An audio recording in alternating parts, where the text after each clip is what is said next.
Well, hello, everybody. My name is Valerie Sutton, and welcome to the SignWriting Symposium 2016. This is presentation 63, and as you probably already know, it's about the Peruvian Sign Language Dictionary. That is a very exciting new project in Lima, Peru. And right now we have Alexandra. And Alexandra, could you tell us your last name, please? Hi, my last name is Arnaiz. And Alexandra is actually an interpreter as well as one of the presenters today. And Alexandra was planning to interpret from the Professor Miguel was going to come and talk in English, and Alexandra will be his interpreter in Peruvian Sign Language. Now, it's possible that Miguel will be able to arrive later, but at the moment he was detained because of a meeting. So Alexandra agreed to tell us a little bit about the Peruvian Sign Language Dictionary project in Lima. Please go ahead, Alexandra. Okay, thank you. Hi, everybody. We are working here in Lima from like 4 years because we need a lot of, we want to have research to have a material to understand and to learn how is the sign language, Peruvian Sign Language, you know? Because right now we don't have any books, we don't have any dictionary, we don't have material at all. We learn the sign language. They teach us the sign language like a vocabulary, and then we start to speaking, but we have a lot of a big problem because we don't have any books, so with the grammar, so we, in the end, we start to do Spanish signing, no? So we put the sign to the grammar of Spanish, and it's a big mistake, so the community don't understand us. So we just change our way to sign, being in contact with the community, and we start to working together so they can teach us how is the really use of the language. So we are changing the way and to understand more the sign language, Peruvian Sign Language. But we feel that we need more research, we need proof to show all the people, all the governments and people and teachers that the sign language is a language, really. No? So when we met Miguel, I found I am very happy because we found a person who have the academic background, no, all the studies of linguistic, and we can prove now that the Peruvian Sign Language, like any sign language, is a really language, no, and it's the best for the deaf community. So we start to work in like 4 years ago and make a research about the grammar. So we are working with the community, the deaf community, and we visit a lot of places that work with deaf people. So we present us, and we explain the deaf community how we are going to work, so they can participate in the project. So it was amazing because the community was very, very happy because they tell us that it's the first time that if from anything of research or study about the language, it's the first time that they want to participate the deaf community. Because here, years ago, all the studies, all the material, or a little one that we have, they are made by hearing people with no deaf people participate right there, no? So they have a lot of mistakes, and the community, the deaf community, think that how the hearing people do everything without us, no? So we start to changing that, and we start to talk with the community and say that we are doing this because we don't have any deaf linguistic teacher of deaf people who are studying the university right now, no? So we have to work together, and that we are start. At the first time, it was very like they don't trust very much, but when we start to share what we are thinking, what the respect that we have, and the very important is that we don't want to say that sign is good, that sign is bad. No, we want to all the different signs we want to have the proof that we have a lot of signs for one word, maybe, no? So the community is very happy, and we start doing that for 2 years. And the last year we have the financial support to make the dictionary, no? Because here some people like want to have the dictionary, but they present books or something like projects, but like a list of signs. No, like a dictionary is more specific, no? And we want to do this dictionary that is, we have a note, no? It's not a list of signs. It's not that they explain how is the configuration of the hand, how they use it, no? And to explain more about the sign. That's what we are doing, no? And in this time with the community. Oh, it's wonderful work! Wow, and big work. What a big job, right? To reach out to the deaf community and be involved with their feedback. Is that what you're getting? Is information from the deaf community what is needed and what's correct? Yes, that's we are doing, no? And having the contact with the community, and they are feeling like they have support here in the university. So they came to us and they tell what's problem that they have. So we are talking with all the government office that is responsible for the education. So explain them what's the best for the community and what we can work together to do better things, no? So it's a great job that we are doing here and learning a lot, and that's very interesting because it's the first time that the deaf people feel that they are teaching us, no? Because in the past, hearing people wants to put they put the laws, no? They say, no, you have to do this. This is the sign. No, but this is not the sign that we use. They tell them and say, okay, I know more than you, and you have to use it. Okay. So now we are changing everything, no? We are changing that feeling. Is I think it's the first time that they are feeling like part of like a very good team we are making, no? Here and deaf people, we are working together and we respect each other, no? So I think that they are, and the more interesting is they are learning about their language, no? Because like us, if we're going to study, in my case, is Spanish, I only talk, but I don't realize what is the grammar and what is the knowledge deeper, no? So they are learning a lot, and part of the job, part of the project is to make like seminars, no? For different themes, and one was the grammar of Spanish and sign language grammar, no? So they came deaf people who they are very happy because they tell us that it's the first time that they are learning about the language, no? Wow. Sign language and Spanish, because here the problem is exactly. They teach Spanish like a first language to the deaf community, and I said, no, you have to teach Spanish like second language, no? And yes, a lot of problems. That's why one of the biggest problems that we have here is that deaf community have a very low. They don't know too much to write and read, so it's a problem that we are thinking about to make some project to teach Spanish for the deaf community, not for the adults more than the kids, because the kids now it's maybe I think it's better than the adults, no?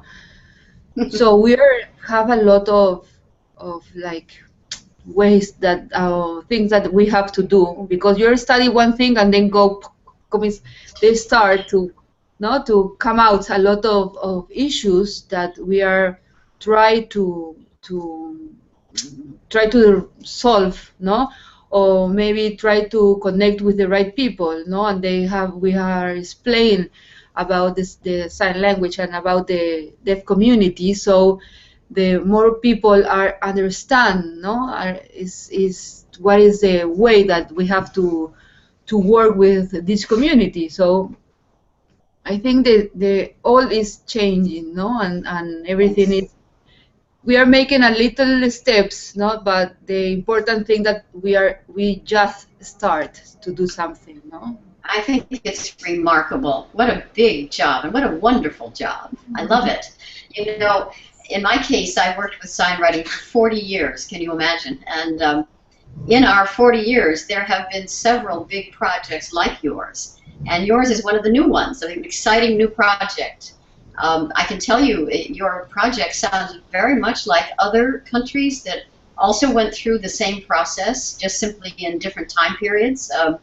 One of them was in Belgium and Europe, European country of Belgium, in Flanders. You know, there are two sections to Belgium. There's a French-speaking and a Dutch-speaking part of that country. So to explain, they have different sign languages, and the group that lived in a certain section of the country called Flanders, or Flemish Sign Language, they created a dictionary very much like what you're talking about, where they have the linguistic aspects of each sign, and they talk about all the grammar and how it's used in sentences, but then they also have it written in sign writing, and they also have a sentence using it, and written in sign writing, and they also have the video, of course, of the person signing the sign.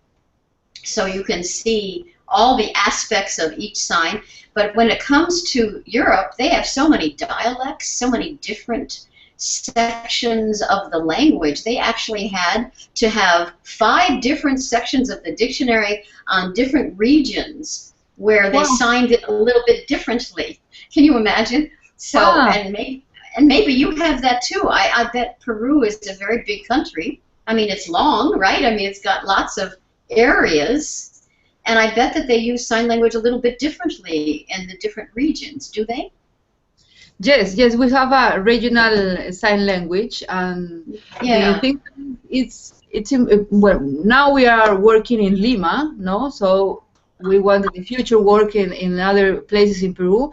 But the thing that is very interesting in this dictionary is we are doing the way, we are planning the way to do it, to present it, to have the opportunity for another people that want to add some signs, they can do it, no, easily. That's what we want. We want to put this public, no, and because we know that people who live in north of Peru say, no, here we use that sign. Okay, send to me, and we are going to study, and we're going to put over there and say, no, a specific thing that this is using in that city, no.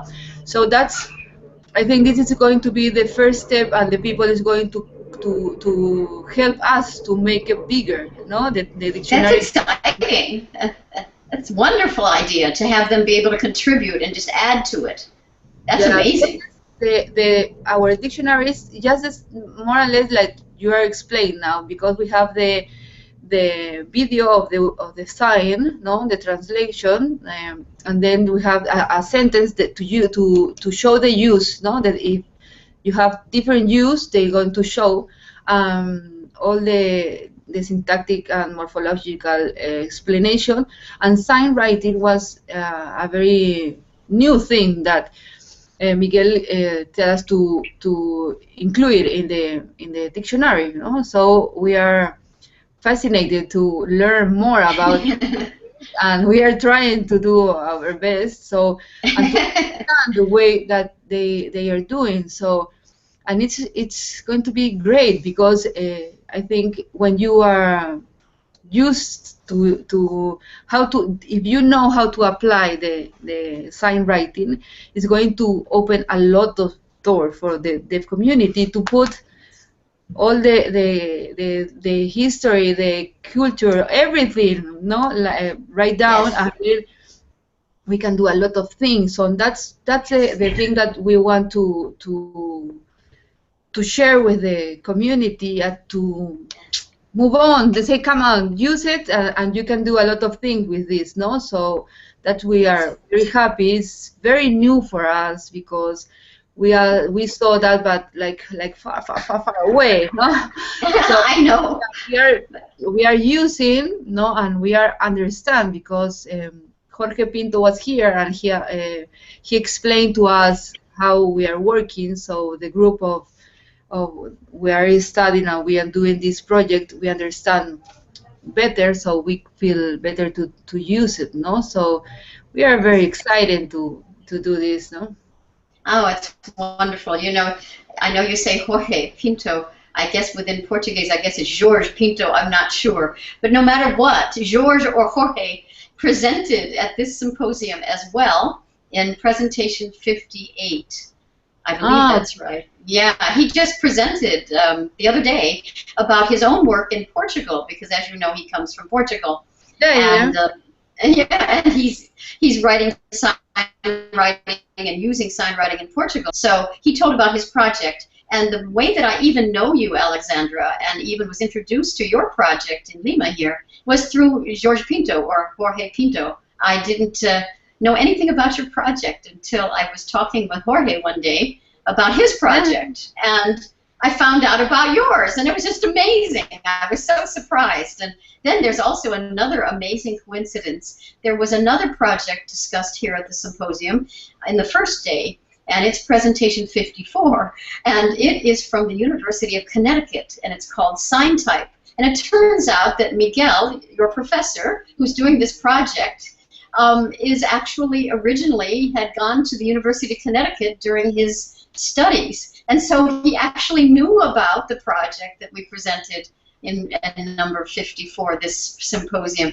And by the way, Sign Type is the name of that project, and it's not too dissimilar to what you're doing as well. But instead of it being just one sign language, the Sign Type project has requested that 15 different countries do 1,000 videos of the exact vocabulary, the exact same vocabulary, 1,000 different signs, you know, or entries for different vocabulary. But Rachel, the director of the project, Rachel Channon, gave the video, the material to 15 different countries, and they signed those signs, and now they're all going to be into one great big sign writing database with video and linguistic data as well. So it's like an international version of a dictionary with many sign languages, and she would love to have, I know Rachel Channon would love to have some Peruvian videos, so you know, it goes on and on. We could all coordinate our projects and help each other. We can join them. Yeah, we'd love that, of course. That would be marvelous, because we're doing the sign writing transcription for Sign Type as well. So yes. And your project is wonderful. Please know that we're 100% in support of it. If we can help in any way from the United States, I can send you some boxes of books anyway that might be of use to you and your staff, if nothing more. So, great. Maybe in the presentation that we have over there the example. Maybe we can show, or maybe I don't know.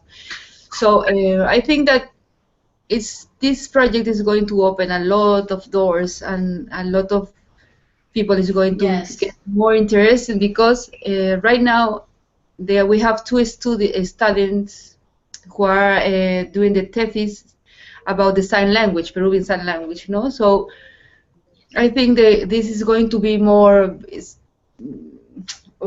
people is going to know about the sign language, and there is going to have more interest into to research, to investigate, to learn about the sign language, you know. So it's going to be bigger and bigger, because our dictionary, our goal is 500 signs. No? Okay, well, that's a good start. I think that we are going to do more, because we are a group of 7 people who are working in this group, the grammar science. So we are working hard. So I think this is going to be a little more. I hope not to.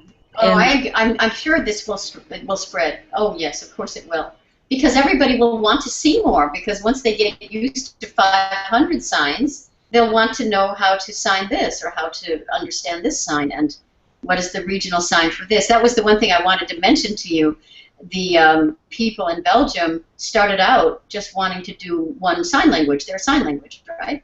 But then they found out from the deaf community that there might be 5 different regional signs for the same idea, for the same concept. Yeah, that's a lot, you know. It got overwhelming, of course. But they ended up signing different regional signs, and they had the videos for them. So let's say you looked up a sign for cat or whatever it is that you're trying to learn. They would show the sign for cat in this region and the sign for cat in this region. So you would have a choice of the different regions. I don't know whether you ever want to do that or not. It may become too much. But I also want to share one other thing with you that you'll be so surprised about. There have actually been, and your project is the 4th sign writing project in Peru. There have actually been other projects. But I don't think... We are looking for. And I have a great notice for you. Here is Miguel. Yay, I thought that might be the case. Hi, Miguel. Yes, good. Are you there? So we are here going to... Alexandra has been telling us about the project. It's been great. But we don't see you yet. So is he getting on the computer? Yes, he's going to put, he's putting all the computer. Okay. They have the material over there. So you'll find the presentation. Yeah, I'm sorry. No, it's okay. So this is what you are talking about, the different kind of sign language. It's very interesting because we here we find very different about the old people and the young people. Oh.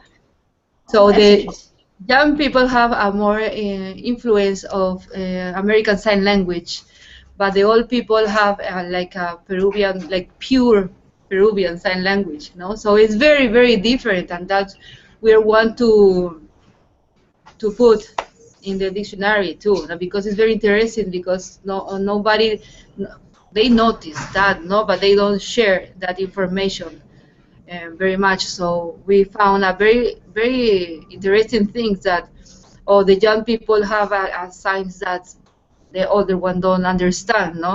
So we have discovered a lot of things that they use and they don't know, they don't realize what's going on. So everything that's the things that we want to put in the dictionary to show, because for them too, they know they have a lot of signs for one word, So yeah, that's kind of exciting because that means you might be able to preserve the old Peruvian Sign Language before it dies out completely. Because we have a way to read and write Spanish and a way to read and write English. We are, as historians, we're able to go back in history and find out how they used to speak Spanish way back in 1800, or how they spoke English back in the year 1500, way back in time. We can record how people spoke at that time, and we can see how the language has changed. And that's so fascinating. But one of the sad things about sign language is that if they're not recorded, a lot of the old sign language that is used by the old people will die with the old people unless you can record it now. That's really going to be great to do that. Yes, that's what we want, So yes. So now I'm just going to say one thing, Miguel. If you can go to Facebook and click on the presentation link, if you're able to do that, that would be. And he's doing that already. Okay, very good. So then you'll come in and start your presentation. Thank you for coming. And Alexandra's been informing us about the history of your project and the issues of Peruvian Sign Language. We're very glad to know about it. While we're waiting, there was a group that wrote some Peruvian Sign Language back in the 1990s. And they were a group of Americans who came actually as missionaries for a particular religion. But nonetheless, they ended up writing a bunch of documents in what they felt was Peruvian Sign Language. They were working with deaf people at the time. That project stopped, but that was our first. I'm just working with everybody. I support anybody who's interested in writing any sign language. So I'm just open to everybody and just support them. So I gave them books, and they went and did their project, and then they left. The second project there was a school for the deaf in Peru that had a teacher who taught sign writing for a while. And this was also back in the 1990s. I can find you her name. I don't know whether they're doing it anymore. They probably are not. But nonetheless, I donated books to their classroom. There was another project that there was a lady named Polly, and I found out recently that some people know her. And she came, do you know Polly? She was an American who was friends with people who write Nicaraguan Sign Language. You know who I'm talking about? Yeah, yes. Polly and Judy. Judy Shepherd-Cagle and James Shepherd-Cagle. Yes, exactly. I'm going to turn off. Yeah. Okay. No. Voy a apagar el sonido. We are going to turn off this. But Miguel, yeah, we need. Hello. Sound. Yeah. I apologize. I had some problems coming here, but unfortunately, Alexandra was here. I'm sure she was wonderful, explaining you several things about our project. Yes, and I'm so glad you're here now. That's all that matters. Yes. So let me put this somewhere because I have the microphone here. Yeah. It's fine. Can you hear it? For me, I can't. Yes, Steve, is it good? You should be able to interpret. No? Yes. I can hear him. Okay. Yes, it's perfect. So let me start. No, first, I again,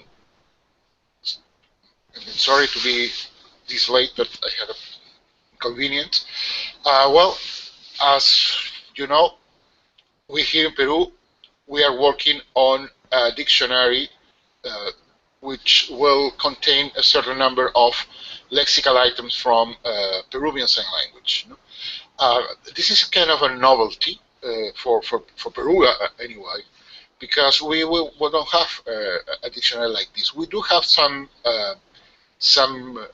lexical repertoires. They were collected for the Secretary of Education in the 90s, and they has been reinterpreted for communities, deaf communities in Peru. They disagree with the sign, so they do their own version for those the very same list of lexical items. But there has not been a systematic collection, which is publicly available anyway, for signs in Peruvian Sign Language. We are trying to do that. Actually, we started this in 2014, and not the dictionary, but the first collection. We collected data from 24 signers, Peruvian signers from Lima. Unfortunately, all of them. All our research is based on Lima. Although we do know that in other parts of Peru, Peruvian Sign Language is different. Either because they disagree in some signs or a number of signs, but also because they have some different patterns of building or constructing the clause. No? So we don't know very well about that. We haven't investigated on that. As far as I know, nobody has presented a comparative research on different varieties of Peruvian Sign Language. We could not even know if we have actually more than one language. There are I know the one study made by Parks and Parks. They try intelligibility test between some signers from different regions. I think very few signers, and they couldn't get a definite answer about if intelligibility was as easy as it should be if it were the same language. You know? And the reason for that was that they had some problems with the test, and there is a lot of difficulties testing hypotheses regarding the deaf community in Peru, because, well, most of the deaf community, unfortunately, is undereducated. No? There are no easily available schools for the deaf in Peru. The state certainly doesn't do anything for that. All of the people who is working on deaf education are from private individuals, being religious people or some NGOs, no? But of course the efforts are not enough. No? We have thousands of deaf individuals who don't have any access to any education. No? So for this reason, in 2014, what we did was essentially a elicitation task. No? We create a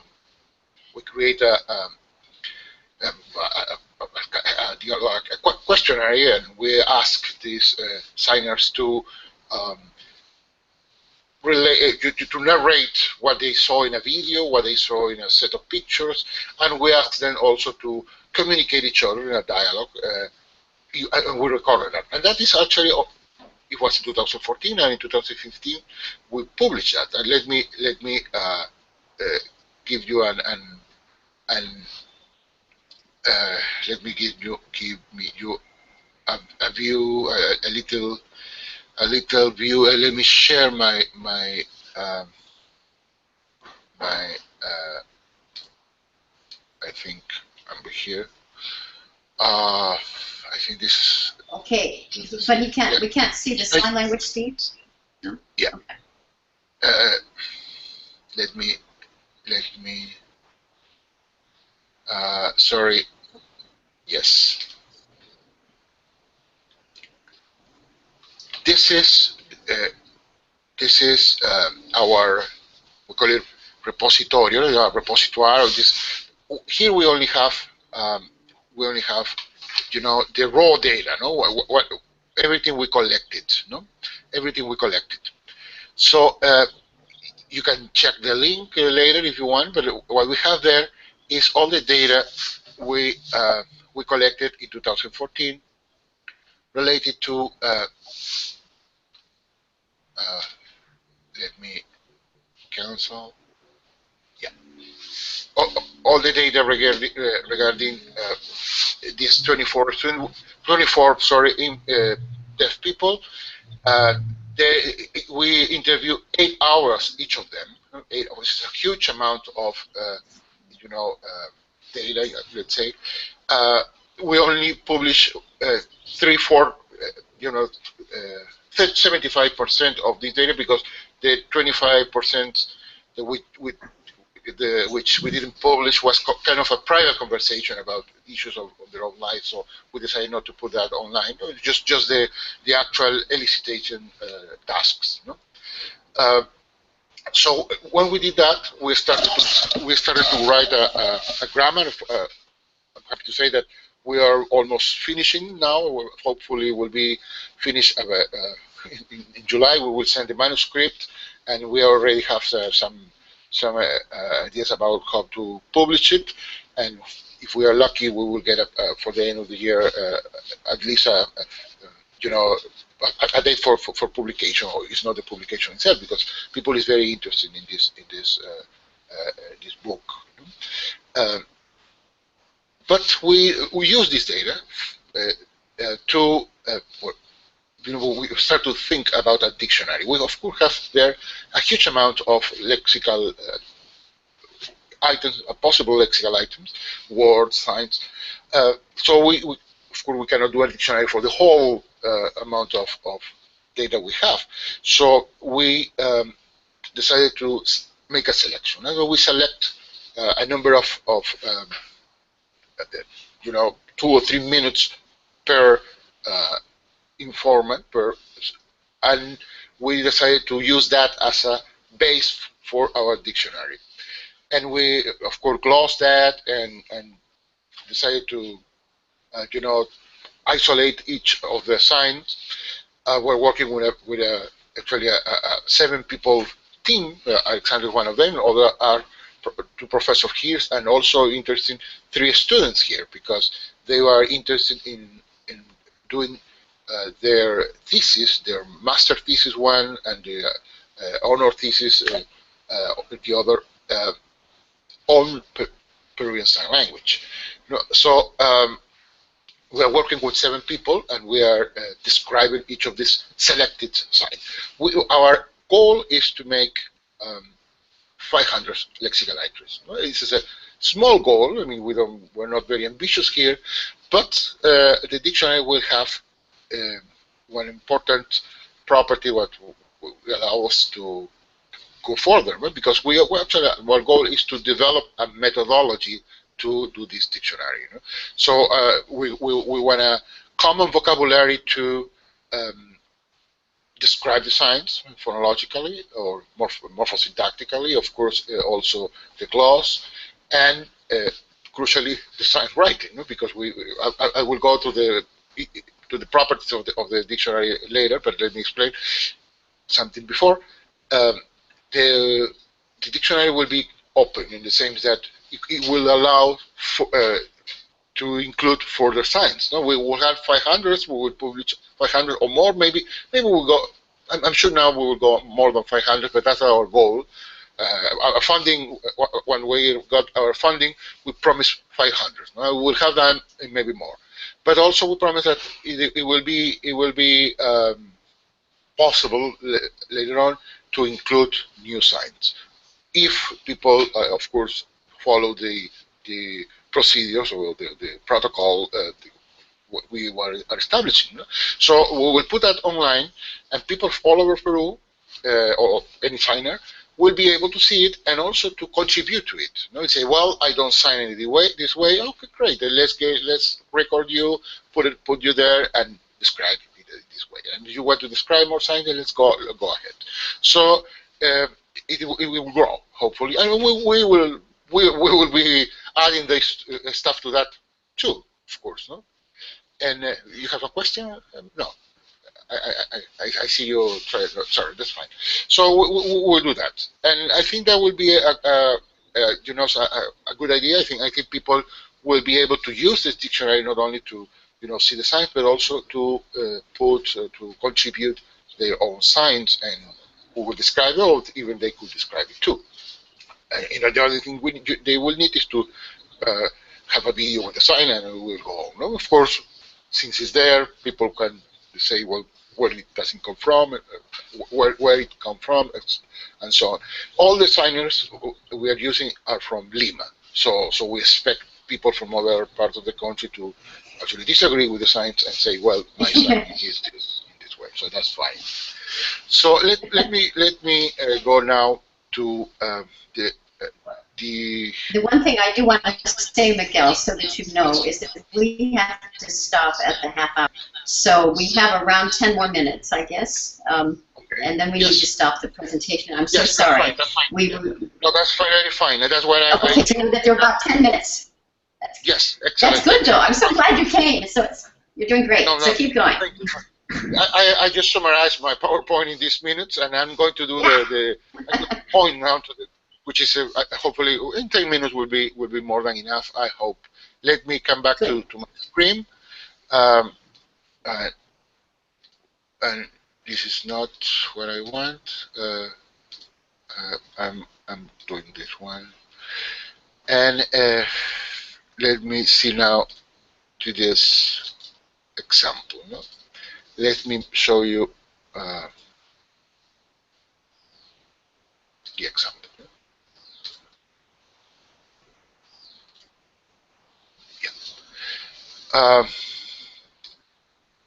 So here is our. This is an example. All the intricate all the lexical entries will have this structure, more or less. So what you have here is I'll give you some seconds to take a look, because otherwise Alexandra cannot translate. But we translated this for English. Of course, it will be in Spanish. As you can see, Alexandra is there, but that's just the pilot, because we will have their actual signer, no? Because Alexandra is an interpreter, is an hearing people, and we'll have their actual deaf signers. No? Okay, then let me come back to you.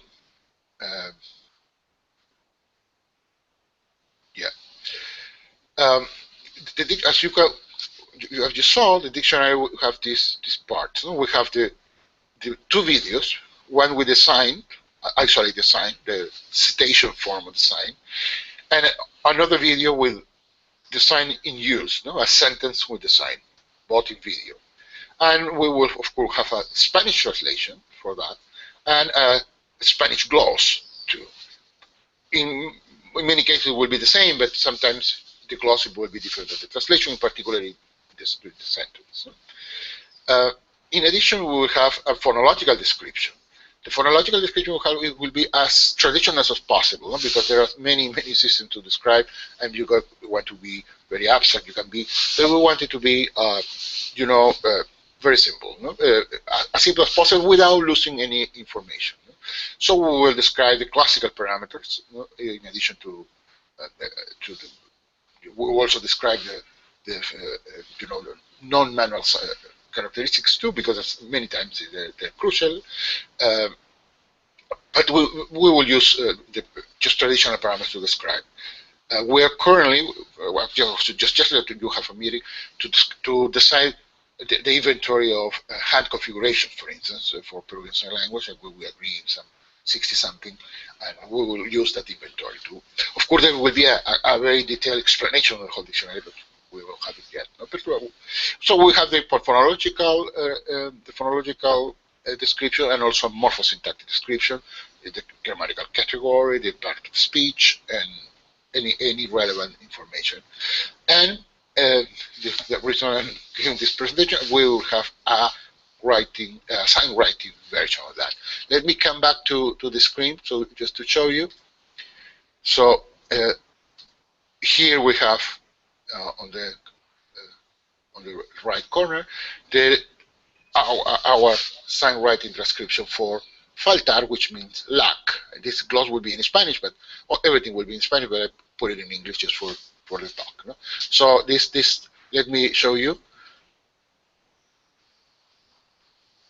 This is lack, and we represented this in this way. Hopefully it's fine. We are one very good challenge is we are actually learning how to do this. Of course, we will have once we are finished, we will have this check for proofreading. Let's say check for people who is people who has more expertise on us, but that's our take so far. And also here for the sentence, which means something like we lack sugar. No, we lack sugar. So we did this transcription. No? How we will do that? We will transcribe in sign writing both the isolated citation form of the sign and also how it's used. In this case, there's no difference between the citation form and the use, but in many other signs there will be differences. So we are here. No, that's our project. We started this particular project in March. No? In March, so we have already almost 500 lexical items selected. No? Selected, and from that we will actually add more signs to fill the paradigms, because we have, for instance, colors. Well, we have 3 or 4 colors, but maybe we can add more. Or we have, for instance, pronouns, but we don't have in the data all pronouns, so we will fill the whole paradigm of pronouns, and so on. No, our 400 and something, it will be the basis, and we will fill the paradigms that we need, just to don't give incomplete paradigms in the dictionary. No?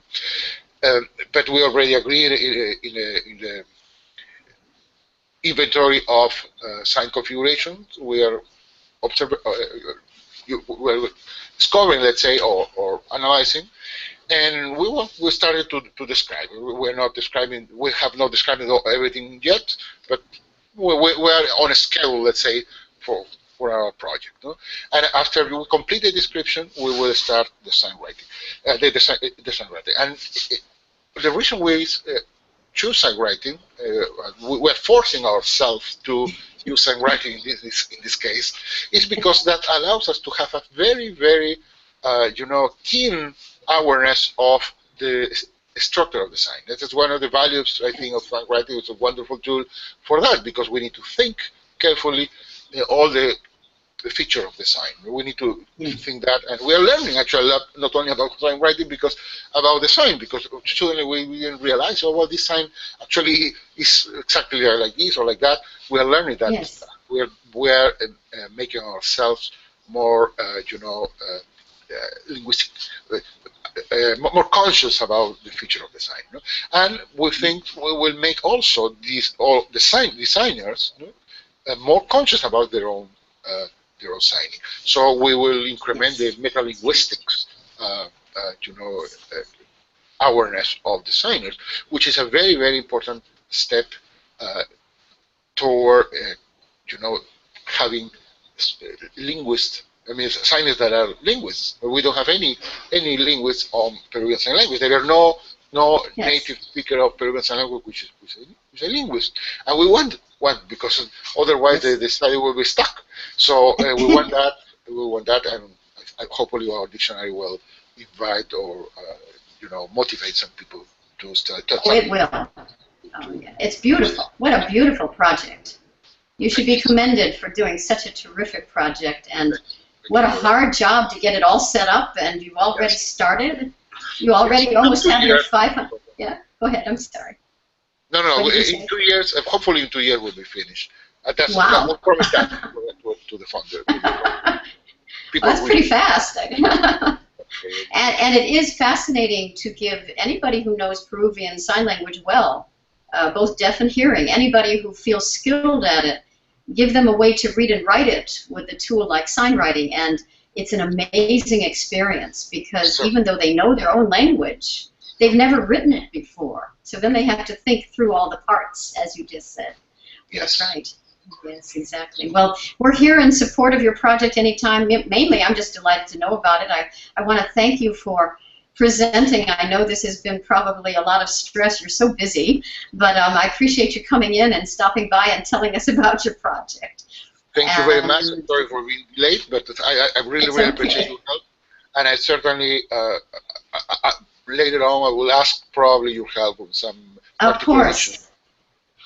As you know, I was planning to send you a box of books. I have all the books in a pile on my desk, talking about being busy, and I have the box right there. So when the symposium is done, our next presentation is the last one of our symposium, and then I will send you the box of books. I promise you. Thank you very much. Thank you very much. Thank you. And thank you also for telling us about your project. It's fabulous, and I love the plan that you have and the way that you've set up the layout of the webpage. It's really beautiful.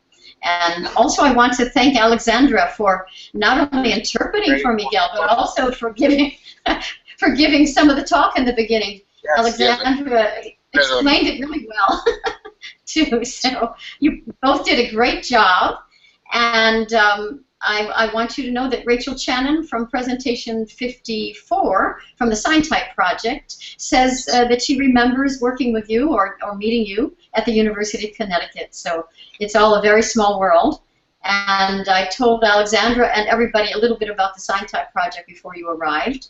And they are gathering signs together from all over the world, as you know. So I think they would love to have some Peruvian videos. So perhaps in time we could even help each other out with different aspects of different projects. So, all right. Well, thank you so much, Miguel. We have to invite our deaf staff. We have ASL, and the next presentation is all in American Sign Language with an interpreter who's going to be speaking in English. Maybe you'd like to watch. I don't know. So, everybody, this presentation was presentation 63. So please go to the web page and see the presentation 63 slides. You can go through each slide and review what was said. And thank you very much, Alexandra and Miguel. And have a good day. Bye-bye. Thank you. Bye-bye.